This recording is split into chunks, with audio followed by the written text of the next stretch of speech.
रक्षा खडसेंवर भविष्यात राष्ट्रवादीमध्ये येण्याची वेळ येऊ शकते असं वक्तव्य रोहिणी खडसेंनी केले।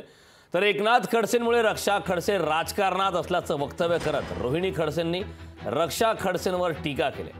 दरम्यान त्यांनी भविष्यात एकनाथ खडसेंविरोधात लढणार असल्याचंही सांगितलंय। त्यांच्याशी बातचीत केली आहे आमचे प्रतिनिधी मंगेश जोशी यांनी। रोहिणीताई खडसे आहेत। ताई, आधी चर्चा होती की धनंजय भाऊजांमध्ये लढत होणार, मात्र ही चर्चा कुठेतरी शमली असताना आता आपण बघतोय की पक्षप्रवेशावरून खरं तर रक्षाताई खडसे यांनी आपल्याला आवाहन केलेलं होतं की भविष्यात आपल्याला भाजपमध्ये घेणार। भविष्य कुणाचंही कुणीच सांगू शकणार नाही। त्याच तऱ्हेचं असंही मी म्हणू शकेल की असेही भविष्यात दिवस येऊ शकतात की रक्षाताईंना राष्ट्रवादी काँग्रेस पक्षामध्ये यायची वेळ येऊ शकते। त्याच्यामुळे भविष्य काही होऊ शकतं। आता बहुतरी भाजपत गेले असले तरी आता आपण कुठेतरी एकटं पडलं तर वाटतं।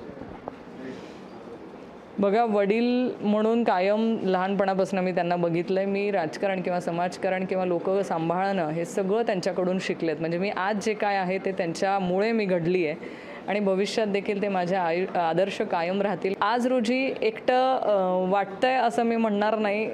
ते आजही त्यांच्या माध्यमातनं पक्ष कुठलाही असला तरी ते राजकीयदृष्ट्या मला मार्गदर्शन करतीलच। शेवटी वडील आहेत।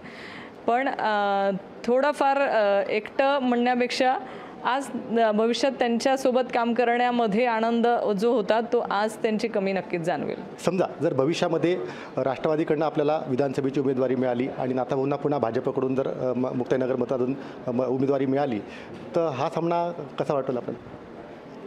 शेवटी भविष्य म्हणतायत तुम्ही। भविष्य कोणी काय बघितलं, तेव्हा भविष्यात जे होईल तेव्हा त्यावेळेस उत्तर देईल की।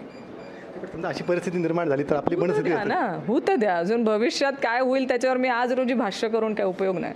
मंगेश जोशी, लोकशाही मराठी, जळगाव। लोकशाही मराठी ऐका, पहा, जागरूक रहा।